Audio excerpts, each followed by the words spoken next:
استاد محترم حضرت مفتی اعظم پاکستان حضرت مفتی رفیع عثمانی صاحب قدس سرہ، اللہ تبارک و تعالی ان کی قبر پہ کروڑوں رحمتیں نازل فرمائے.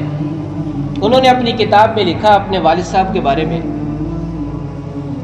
حضرت مفتی محمد شفیع صاحب رحمۃ اللہ علیہ کے بارے میں.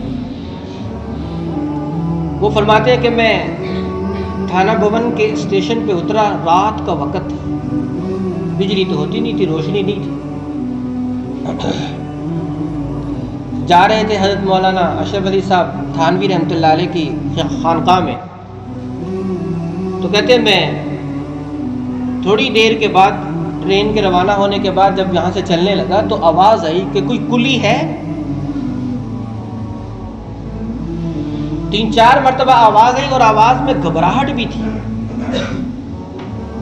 تو کہتے ہیں کہ میں نے محسوس کیا کہ یہ تو فلاں صاحب ہیں، جاننے والے ہیں، لیکن اگر ان کو پتہ چل گیا کہ میں مفتی شفیع ہوں تو یہ تو میرا تعاون قبول ہی نہیں کریں گے.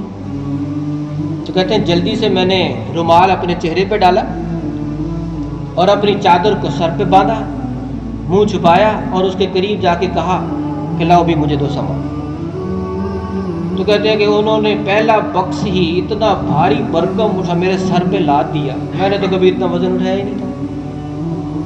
ایک رکھ دیا، پھر دوسرا اس کے اوپر رکھ دیا اور پھر کہنے لگے کہ بھئی یہ بیگ ہے، یہ آپ اپنے کندھے میں ڈال لیں.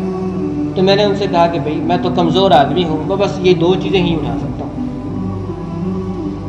تو کہتے جب میں وہ بھاری بھرکم سامان اٹھا کے چلا تو میری ٹانگیں جواب دے گی اور میرے ہاتھ میں لالٹین بھی تھی، ٹارچ تھی، جس سے میں ان کو راستہ دکھا رہا تھا.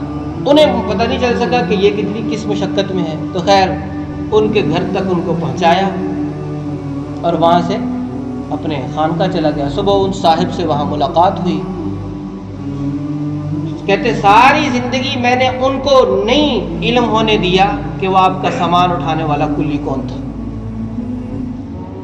یہ اس وقت بھی مفتی تھے، مفتی محمد شفیع صاحب رحمۃ اللہ علیہ. تو لہٰذا یہ ہمارے جو بڑے ہیں یہ ہمیں اپنے عمل سے یہ درس دے گئے، ترغیب دے گئے کہ اس طریقے سے راستے کے حقوق ادا کیے جاتے ہیں، دوسروں کے کام آیا جاتا ہے.